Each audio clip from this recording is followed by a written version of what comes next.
வணக்கம். இலங்கை செய்திகளுடன் நான் நிரோஷன். விரிவான செய்திகளுக்கு முன் தலைப்புச் செய்திகள். வடக்கு மற்றும் கிழக்கில் வலிந்து காணாமல் ஆக்கப்பட்டவர்களின் உறவினர்கள் அமைப்பின் ஏற்பாட்டில் தமிழ் மக்களுக்கு சர்வதேச நீதி கோரி சுழற்சி முறையில் உண்ணாவிரத போராட்டம். நிறைவேற்று அதிகார ஜனாதிபதி முறைமையை ஒழிக்க அரசமைப்பு திருத்தம் எப்போது கொண்டு வரப்படும் என்று எதிர்க்கட்சித் தலைவர் சஜித் பிரேமதாச கேள்வி. எதிர்க்கட்சியினர் சபாநாயகரின் அதிகாரத்திற்கு மேலாக செயல்பட முயற்சிப்பதாகவும் சிறுபிள்ளைத்தனமாக கேலி கூத்தாடுவதாகவும் அமைச்சர் பிமல் ரத்நாயக்க கண்டனம். செல்வம் அடைக்கலநாதன், சாணக்கியன், ராசமாணிக்கம், காதர் மஸ்தான், முஜிபுர் ரஹ்மான் உள்ளிட்ட பலரின் சொத்து விவரங்கள் பகிரங்கப்படுத்தப்படவில்லை என்று தகவல். தொடர்வது விரிவான செய்திகள். வடக்கு மற்றும் கிழக்கில் வலிந்து காணாமல் ஆக்கப்பட்டவர்களின் உறவினர்கள் அமைப்பின் ஏற்பாட்டில் தமிழ் மக்களுக்கு சர்வதேச நீதி கோரி சுழற்சி முறையில் உண்ணாவிரத போராட்டம் யாழ்ப்பாணத்தில் இன்று தொடங்கியது. இந்த போராட்டம் யாழ்ப்பாணம் செம்மணியில் இன்று காலை தொடங்கி எதிர்வரும் 29ஆம் தேதி வரை தொடர்கின்றது. இலங்கையின் உள்நாட்டு யுத்தத்தின் போது நிகழ்ந்த மனித உரிமை மீறல்கள், வலிந்து காணாமல் ஆக்கப்பட்டவர்கள் உள்ளிட்ட சம்பவங்களுக்கு நீதி கோருவதோடு உள்நாட்டு பொறுமுறையை நிராகரித்து சர்வதேச விசாரணையை வலியுறுத்துவதற்கும் செம்மணி மனித புதுகுழி சம்பவத்திற்கு நீதி கோருவதற்கும் இந்த உண்ணாவிரத போராட்டம் நடத்தப்படுகின்றது. தியாக தீபம் திலீவனின் திருவுருவ படத்திற்கு அஞ்சலி செலுத்தி தொடங்கப்பட்ட இந்த போராட்டத்தில் வடக்கு 5 மாவட்டங்களை சேர்ந்து வலிந்து காணாமல் ஆக்கப்பட்டவர்களின் உறவினர்கள், சமூக செயற்பாட்டாளர்கள் மற்றும் பொதுமக்கள் என்று பலரும் கலந்து கொண்டனர். போராட்டத்தில் கலந்தவர்கள் நாட்டின் உள்நாட்டு பொறிமுறையை நிராகரிக்கின்றோம், தமிழ் இன அழிப்பு, காணாமல் ஆக்கப்படுதல் போன்ற போர்க்குற்றங்கள் மற்றும் மனித புதைகுலிகள் சம்பந்தமான விவகாரங்களில் சர்வதேச சுயாதீன விசாரணையை மட்டுமே கோருகிறோம் என்றும் தமது கோரிக்கைகளை முன்வைத்தனர். நிறைவேற்று அதிகார ஜனாதிபதி முறைமையினை ஒழிக்க அரசமைப்பு திருத்தம் எப்போது கொண்டு வரப்படும் என்று எதிர்க்கட்சித் தலைவர் சஜித் பிரேமதாச கேள்வி எழுப்பியுள்ளார். நாடாளுமன்றத்தில் உரையாற்றிய போது அவர் இதனை வினவினார். இலங்கை குடியரசின் இறையாண்மை மக்களை அடிப்படையாக கொண்டதே, இறையாண்மையை துறக்க முடியாது என்று அரசமைப்பு தெளிவாக கூறுகிறது. மக்களின் இறையாண்மையை உறுதியாக சட்டவாக்கத்துறை, நிறைவேற்று அதிகாரம் மற்றும் நீதித்துறை சுயாதீனமாக இயங்க வேண்டும். எனினும் பெரும்பான்மை அதிகாரம் பெற்று அரசின் கீழ் இந்த நிறுவனங்களில் சுயாதீனம் பாதிக்கப்படுவது இயல்பு. தற்போதைய அரசின் கீழும் இதற்கு மாற்றம் இல்லை என்பதும் வெளிப்படையாகின்றது. அவர் மேலும் கூறியது, தேர்தல் காலத்தில் அரசு நிறைவேற்று அதிகார ஜனாதிபதி முறைமையினை ஒழிப்போம் என்று வாக்குறுதி அளித்திருந்தாலும் இதுவரை அதற்கான எந்த தயாரிப்பும் செய்யப்படவில்லை. மக்களின் இறையாண்மையை பாதுகாக்க அரசின் நேர்மையினை நிரூபிப்பவை அதன் செயல்திறனை அதிகரிக்கும் சீர்திருத்தங்களே. இதன் அடிப்படையில் வளமான நாடு, அழகான வாழ்க்கை என்ற கொள்கை அறிக்கையின் பிரகாரம் அரசமைப்பு திருத்தத்தினை மேற்கொள்ள அரசு இன்னமும் உறுதியுடன் உள்ளதா? இருந்தால் அந்த நடவடிக்கை எப்போது ஆரம்பமாகும்? இது தொடர்பாக நாடாளுமன்றத்தில் எப்போது தெரியப்படுத்துவீர்கள்? நிறைவேற்று அதிகார ஜனாதிபதி முறைமையை ஒழிப்பது குறித்து அரசின் நிலைப்பாடு என்ன? இதை ஒழிக்க அரசு நடவடிக்கை எடுத்தால் கால எல்லையை சபைக்கு சமர்ப்பிப்பீர்களா? மாகாண சபை தேர்தலை அரசு எப்போது நடத்த திட்டமிட்டுள்ளது? தேர்தல் எல்லை நிர்ணய நடவடிக்கையோடு சிக்க வைத்து தாமதப்படுத்துவதே அரசின் நோக்கமா? இல்லையெனில் பழைய முறைமையின் கீழ் தேர்தலை நடத்துவது குறித்து அரசின் நிலைப்பாடு என்ன? நீதித்துறையின் மீது இழந்த பொதுமக்களின் நம்பிக்கையினை மீட்டெடுக்க அரசின் கொள்கை அறிக்கையில் குறிப்பிடப்பட்டபடி மாகாண ரீதியில் பிரதான வழக்குரைஞர் அலுவலகங்களை எப்போது நிறுவுவீர்கள்? மேலும் சமூகத்தில் விவாதத்திற்கு உள்ளான நீதிபதிகளின் இடமாற்றம், பதவி உயர்வு, சேவை இடைநிறுத்தம் போன்ற விடயங்கள் குறித்து அரசின் மதிப்பீடு என்ன என்று எதிர்க்கட்சித் தலைவர் சஜித் பிரேமதாச நாடாளுமன்றத்தில் கேள்வி எழுப்பினார்.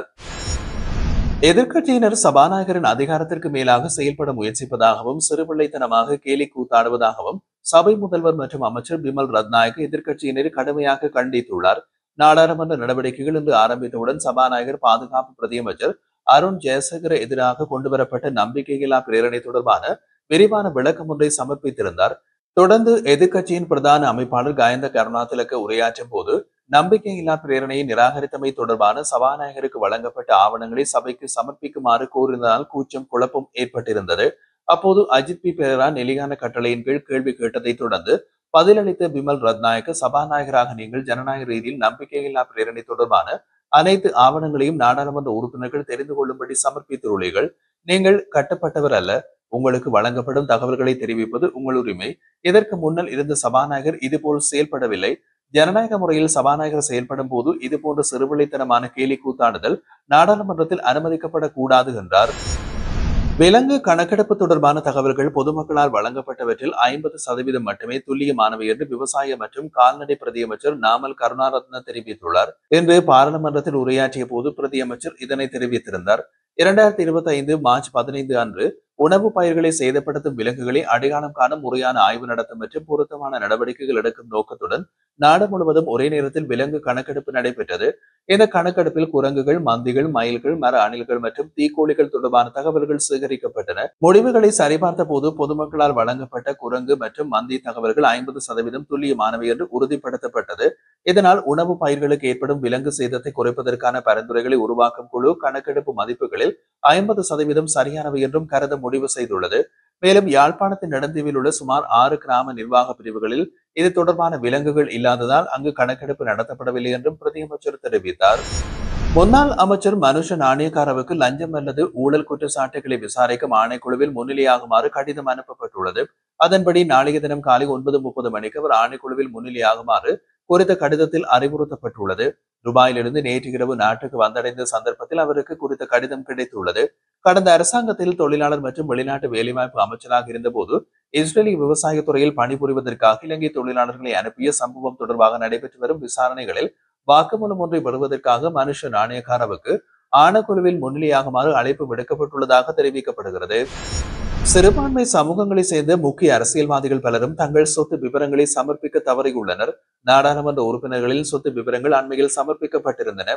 அவற்றில் லஞ்சம் மற்றும் ஊழல் மோசடி தடுப்பு ஆணைக்குழுவின் இணையத்தில் பகிரங்கப்படுத்தப்பட்டுள்ளது.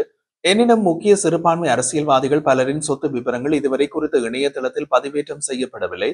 அவர்களில் ஸ்ரீலங்கா முஸ்லிம் காங்கிரஸ் தலைவர் ரவுஃப் ஹக்கீம், ஜீவன் தொண்டமான், செல்வம் அடைக்கலநாதன், சாணக்கியன் ராசமாணிக்கம், காதர் மஸ்தான், முஜிபுர் ரஹ்மான், இம்ரான் மஹ்ரூப், ராதாகிருஷ்ணன் உள்ளிட்ட பலரின் சொத்து விவரங்கள் இன்னமும் பகிரங்கப்படுத்தப்படவில்லை என்பது குறிப்பிடத்தக்கது. நாடாளுமன்ற உறுப்பினர் தயாசிரி ஜெயசேகர கடந்த காலங்களை விட தற்போதைய அரசு நீதித்துறையில் அதிகமான தலையீடுகளை மேற்கொண்டு வருவதாக குற்றம் சாட்டியுள்ளார். அவரது கருத்தின்படி நீதிபதிகளை தமக்கு ஏற்றவாறு நியமித்து வழக்குகளை விசாரிக்கும் நிலைமை என்று உருவாகியுள்ளது. அவர் மேலும் கூறிய போது அரசியல் அமைப்பின்படி நீதிபதி அல்லது நீதியரசரை வேறெந்த அரசியல் அல்லது பணிசார் பதவிகளுக்கு பணிக்கமர்த்த முடியாது. இது நீதித்துறையின் சுயாதீன தன்மையை பாதுகாக்கும் நோக்கத்துடன் வகுக்கப்பட்ட விதிகளாகும். எனினும் ஓய்வு பெற்ற நீதியரசர் அல்லது நீதிபதி ஒருவரை அரச பதவிகளுக்கு நியமிக்கும் போது நீதித்துறை சேவையின் சுயாதீன தன்மை பற்றி கேள்விகள் எழுவதுண்டாகிறது. முன்னாள் பிரதம நீதியரசர் ஒருவர் தற்போது ஐக்கிய நாடுகளுக்கான நிரந்தர வதிவிட பிரதிநிதியாக நியமிக்கப்பட்டுள்ளார். ஆனால் அவரது நியமன கடிதம் தொடர்பான தகவல் அறியும் உரிமை சட்ட கேள்விக்கு எந்த கடிதமும் இல்லை என்று பதிலளிக்கப்பட்டது. முன்னதாக சுயாதீனமாக இருந்த நீதி சேவை அதிகாரிகள் சங்கம் காலிமுகத்துடல் போராட்டத்திற்கு பிறகு தற்போதைய அரசியல் கட்சியுடன் இணைந்தது. தற்போது அந்த சங்கத்தின் முன்னாள் தலைவர் வடமத்திய மாகாண ஆளுநராக நியமிக்கப்பட்டுள்ளார். பல நீதிபதிகள் தற்போது உடனடியாக இடமாற்றம் செய்யப்படுகின்றனர். மிகச்சிறந்த நீதிவானாக கருதப்பட்ட சதுரிகா டி சில்வா கல்கிசை நீதிவானாக நியமிக்கப்பட்டு ஓராண்டும் பூர்த்தியாகாத நிலையில் இடமாற்றம் செய்யப்பட்டார். அமைச்சர் வசந்த சமரசிங்கவை கைது செய்ய உத்தரவிட்ட பின்னணியில் அவரை இடமாற்றம் செய்ததாக குறிப்பிடப்படுகின்றது. ராஜித சேனாரத்னம் முன்பிணை கோரிய மனு நிராகரிக்கப்பட்டது. நீதவான் இருக்கும் போது மேலதிக நீதவானிடம் சென்று கையூட்டல் ஆணைக்குழு பிடியாணை பெற்று விடுமுறை நாளில் அவரை கைது செய்தது. இந்த செயல்பாடுகள் அரசாங்கத்துடன் தொடர்புடைய நீதி சேவையின் அதிகாரிகளின் குழுக்களால் திட்டமிடப்பட்டு மேற்கொள்ளப்படுகின்றன. இதனால் வெளிநாட்டு நீதியை பெற வேண்டிய நிலைமை உருவாகியுள்ளதால் பிரதம நீதியரசர் இந்த விவகாரத்தில் தலையிட்டு உடனடி நடவடிக்கை எடுக்க வேண்டும் என்று தெரிவித்தார். ஐக்கிய மக்கள் சக்தி முன்னாள் பிரதமர் ரணில் விக்ரமசிங்கவை கைது செய்ய உத்தரவிட்ட நீதிபதிக்கு பதவி உயர்வு வழங்கப்பட்டதாக குற்றம் சாட்டியுள்ளது. இந்த குற்றச்சாட்டை அந்த கட்சியின் நாடாளுமன்ற உறுப்பினர் முஜிபுர் ரஹ்மான் நாடாளுமன்றத்தில் முன்வைத்தார்.